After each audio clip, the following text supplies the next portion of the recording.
It is the year 1291, and the counting has already begun.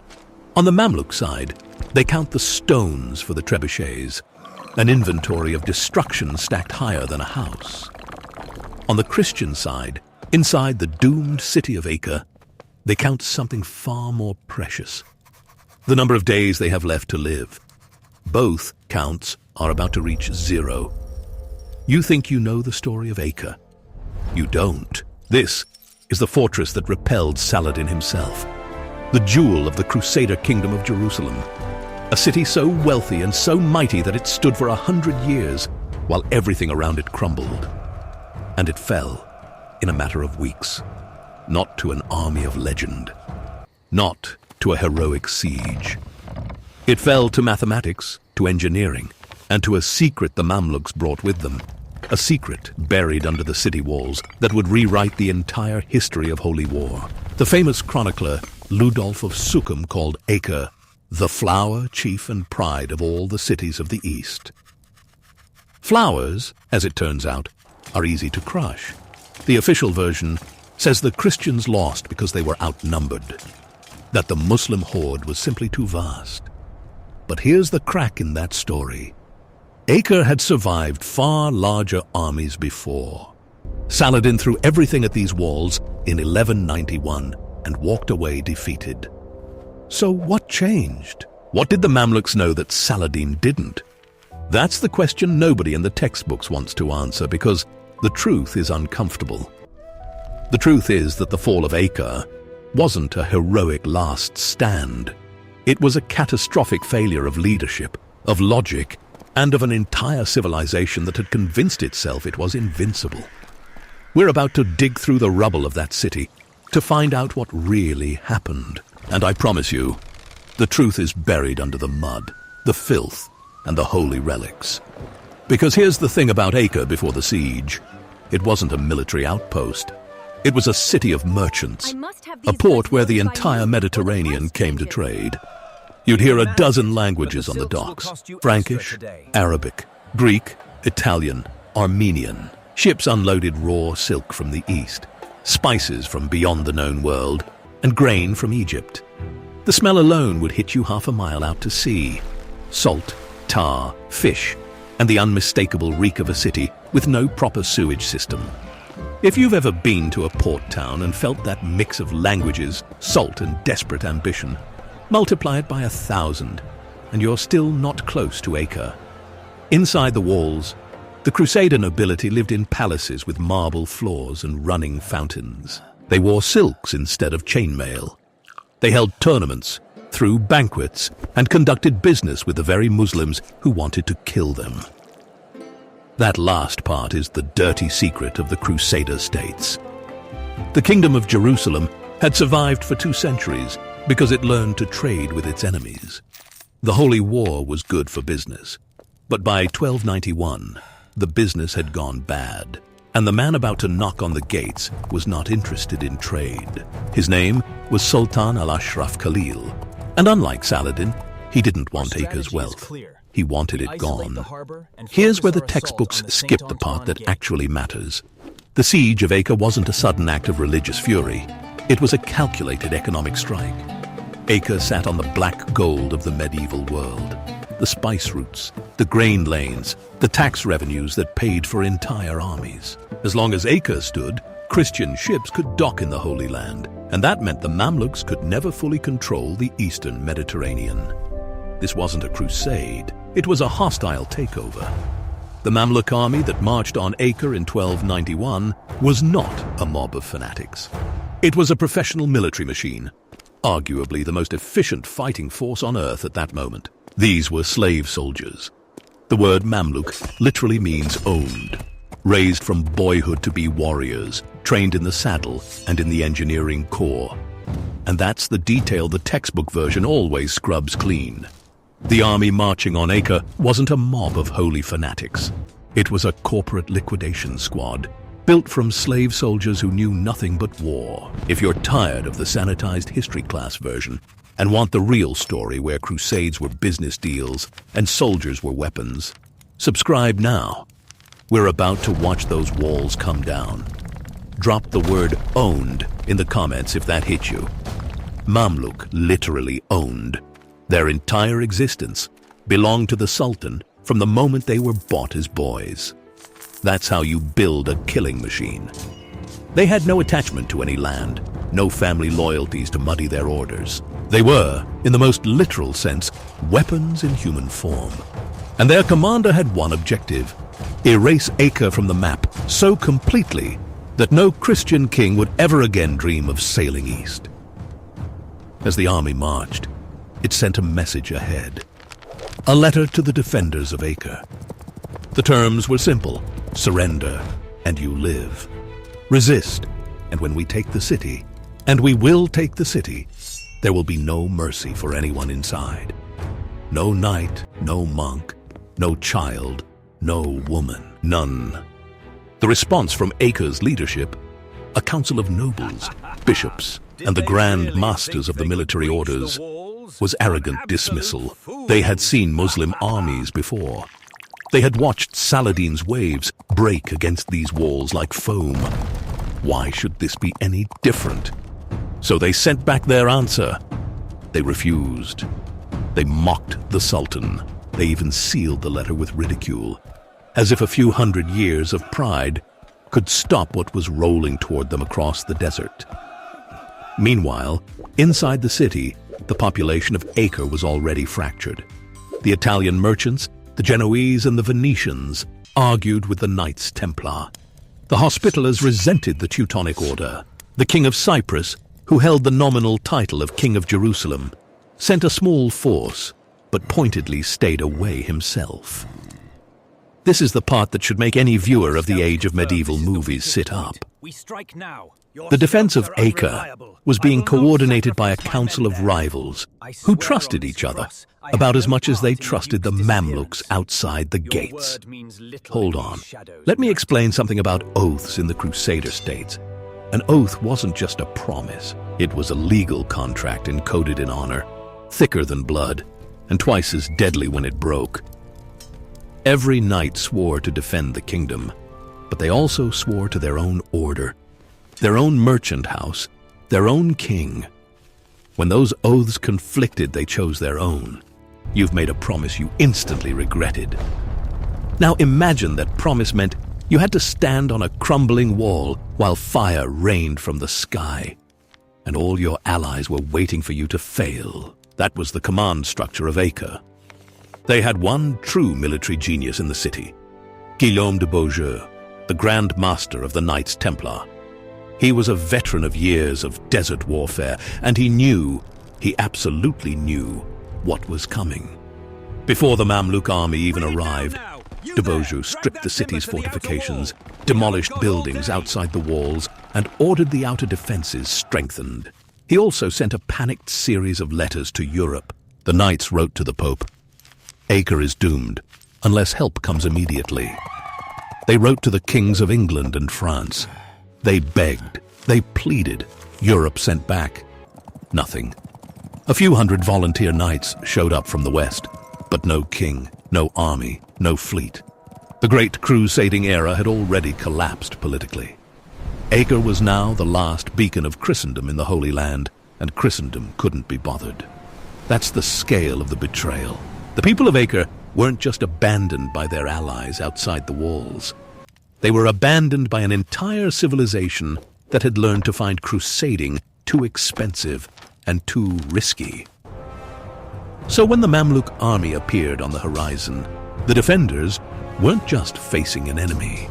They were facing the consequences of a century of neglect, corruption, and Western indifference. Let me tell you what the early days of the siege actually felt like. The Mamluks didn't just pitch camp. They built a city of their own, a moving military machine that grew by the day. Hundreds of siege engines, trebuchets, mangonels, siege towers were assembled in a frenzy of timber, rope, and iron. The sound was the first sign of doom. Not the sound of fighting, the sound of an entire forest being felled to construct the army's engines. Day and night, for a week, the The noise of axes and hammers echoed across the bay. The ground vibrated like a drum being beaten by giants. A Frankish scribe who hid in the citadel wrote that the Mamluk camp stretched so far that you couldn't see from one end to the other, and that the weapons they built outnumbered the stones on the beach. The chroniclers loved hyperbole, but this time they might have been telling the truth.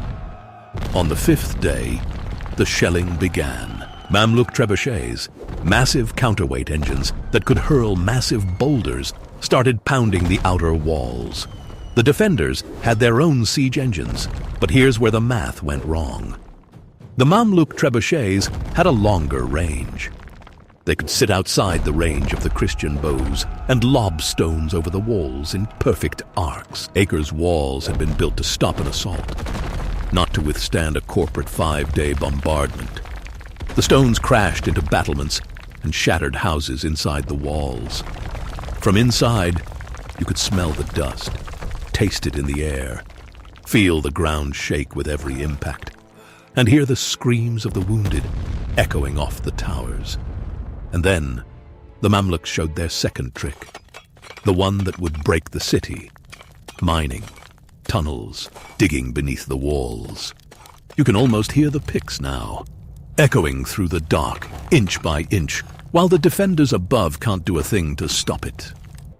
If you've ever wondered how a fortress of stone could be outsmarted by a few men with shovels, subscribe and stick with the channel, because we're about to go underground into the engineering that terrified every medieval commander. Drop the word tunnel in the comments if you'd rather be up on the walls or down in the dark, because the truth is, one of those options was about to become a grave. The Mamluks didn't want to fight the defenders on the surface. They wanted to open the city like a wound. The engineering corps had a specialty: digging tunnels under fortifications, propping them up with timber, then setting the timber on fire. When the props burned, the wall above collapsed into a gap. That was the technological secret. Not superior courage, not overwhelming numbers, the systematic, patient application of basic geology. Acre had been built on solid rock in places, but the Mamluks found the weak spots. They dug under the tower of the legate and packed the tunnel with pitch-soaked timber. While the defenders fought off the surface assault and tried to repair the breaches, they could feel the ground shiver beneath their boots. That shiver was the end of the world coming for them. They tried to countermine, digging their own tunnels to collapse the Mamluk shafts. But the Mamluk engineers were faster. Imagine your phone buzzing with an alert that a 300-pound rock is about to land on your house. That was Tuesday for the people of Acre. Now imagine the ground under your house groaning like a living thing about to split open. That was the last Thursday of their lives. By early May, the walls were crumbling. The outer defenses had been reduced to rubble in multiple places. The Mamluks had not lost a single major assault. They hadn't even committed their cavalry yet. Inside the city, the defenders were starving. The Mamluk fleet had blockaded the port, cutting off resupply. A Genoese merchant's ledger from this period shows that grain prices inside the walls doubled, then quadrupled, as the fear of shortages turned merchants into vultures. Hunger was doing as much damage as the trebuchets. And in the middle of this, Trebuchet made a decision that would be debated for centuries. The Sultan offered terms again. This time, the offer was softer: surrender the city peacefully, and the defenders could walk out with their lives and their movable property. The Templar, Hospitaller, and Teutonic Grand Masters wanted to accept. They were realists. They knew the city couldn't hold. They were ready to save what could be saved. But the papal legate, a bishop named Nicholas of Hunapis, stood up in the council and demanded the city fight on. Surrender to the infidel, he argued, was a sin against God. He had the authority to excommunicate anyone who tried to negotiate a deal. This is one of those moments where you have to stop and ask, what kind of faith demands the death of tens of thousands on principle? And that's exactly the question the chroniclers don't want you to ask. Nicholas of Hunapis was not defending Acre. He was defending an idea. And ideas unlike walls, don't feel pain. So the council refused the Sultan's terms again. Trebuchet reportedly walked out of the meeting and told his knights, "We are dead men. There is nothing now but to choose the manner of our death." The Mamluks heard about the refusal and mobilized for the final assault. They launched attack after attack on the breaches, and each time the Christian knights gritted their teeth and threw them back across the rubble. But each defense cost blood they couldn't replace. The defenders had run out of water fit to drink. The wells were fouled with corpses. The port was filled with the bloated bodies of the dead, rotting in the shallow water. The smell became unbearable, a sweet, sickly suffocation that clung to every breath. On the night of the 17th of May, Trebuchet stood on the walls and watched the Mamluk camp light up like a disturbed ant colony. Thousands of torches, moving in formation, assembling for the dawn assault. He knew the end was coming. He had known it for weeks. But knowing something and watching the clock count down to it are two very different tortures. The 18th of May began before dawn. The Mamluk horns blasted across the bay, and the ground shook with the charge of the entire army. Infantry, engineers, black-robed archers, and the famous heavy cavalry waiting in reserve. The walls had already been breached in several places, and as the attack came, entire sections of masonry groaned and collapsed under the combined weight of the assault. The chronicler, Ludolf of Suchem, tells us that the Christians fought with desperate fury that morning. Knights in chainmail and surcoat stood in the breaches and cut down attackers until they were too tired to lift their swords, then were cut down themselves. The tower of the legate fell first. The Mamluk sappers had done their work, and the great structure came down with a roar that shook the whole city. Behind it poured the Mamluks like water through a ruptured dam. The Templar Trebuchet, seeing the breach open, did something extraordinary. He rallied his knights and led a countercharge straight into the gap. He was struck down almost immediately, not by a sword or an arrow, but by a crossbow bolt that took him in the shoulder and opened an artery. His knights carried him back into the Templar compound, bleeding out. He lived long enough to say two words, "I am dead." Then he was gone. With Trebuchet dead, the defense lost its nervous system. Order collapsed. The knights fell back toward the inner walls and the port, fighting house to house as the Mamluk troops flooded the streets. Here's the part that's almost too hard to read in the chronicles. The Mamluks had been promised time to loot. The traditional rule of city-taking was 3 days of free pillage. The Sultan had sworn to hold his troops to 1 day, but the fury of the assault spilled over into a full massacre. Men, women, children. The chroniclers tell us that day-old men were slain in the streets, that women were taken, that the city's churches were set ablaze with people inside.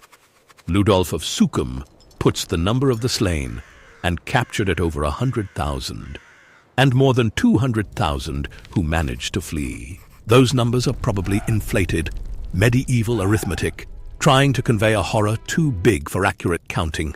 But the scale is what matters.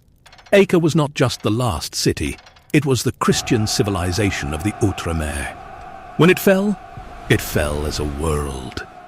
The survivors who made it to the port were fleeing the end of their story.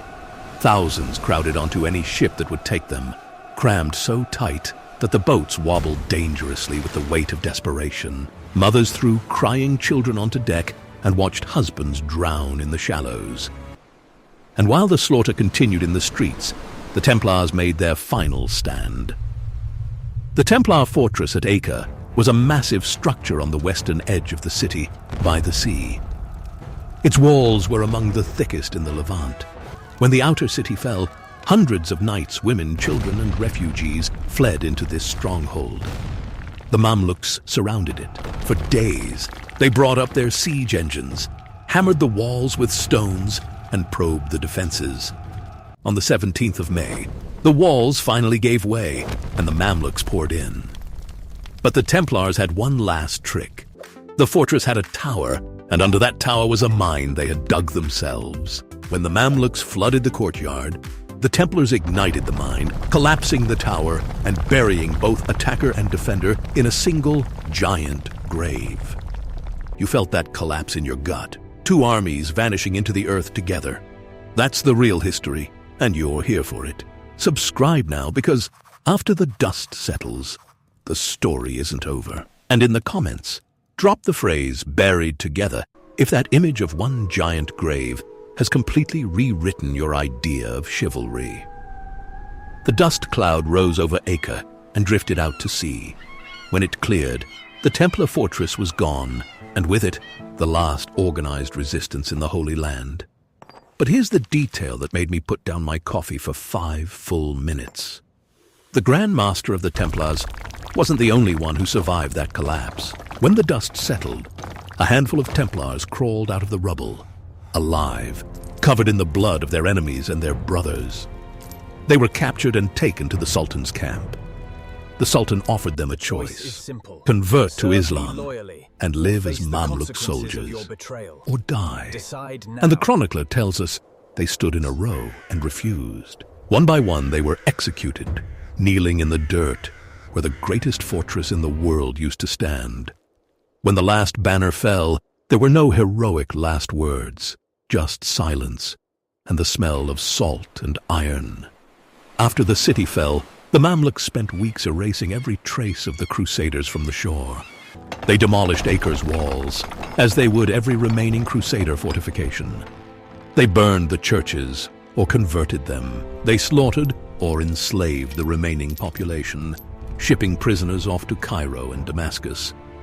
The grand prize, the sum of 200 years of crusading, was systematically dismantled brick by brick. The fall of Acre wasn't just a military defeat, it was a geopolitical extinction. The Mamluk Sultan al-Ashraf Khalil, flush with victory, declared that the Crusades were over. And for 2 centuries, he was almost right. Some Crusader holdings lingered, like the island fortress of Ruad, which held out until 1302. But they were isolated, meaningless outposts. The great dream of reclaiming Jerusalem for Christendom was dead. What survived what the Crusaders built is harder to see, and more important. The engineers who brought down Acre's walls learned their craft by building those same walls. The siege engines that toppled the city were improvements on machines that Crusaders themselves had used at other sieges. The Mamluks studied their enemy's era of warfare, mastered it and refined it. The fall of Acre was a masterclass in military escalation, and the lessons of that masterclass would shape warfare for centuries. When the Ottomans later battered down Constantinople's towers, they were using the same playbook the Mamluks perfected on Acre's walls. The irony is brutal. The Crusaders built the sword, and their enemies forged it into a weapon that would one day end Byzantium's empire. That's the actual legacy of the Kingdom of Jerusalem. Not the holy relics, not the heroic stories sung by troubadours, but the science of breaking stone. Now the question you should be asking is this: if Acre fell not to faith but to engineering, what other Crusader myth collapses when you look at the mud, not the manuscripts? In 1291, a city with the most modern fortifications in Christendom fell in under a month because its defenders lived in the past. They trusted in the name of their god, in the thickness of their walls, in the courage of their knights, and the Mamluks trusted in the survey of their sappers and the calibration of their trebuchets. The medieval world is full of stories like this, where the difference between victory and total annihilation was not the glory of the heart, but the precision of the mind. Acre is the perfect mirror of the modern world. Every military, every company, every nation that rests on its past greatness while refusing to learn from its present is walking the same path. They are Acre, waiting for the tunnel beneath their walls to be set on fire.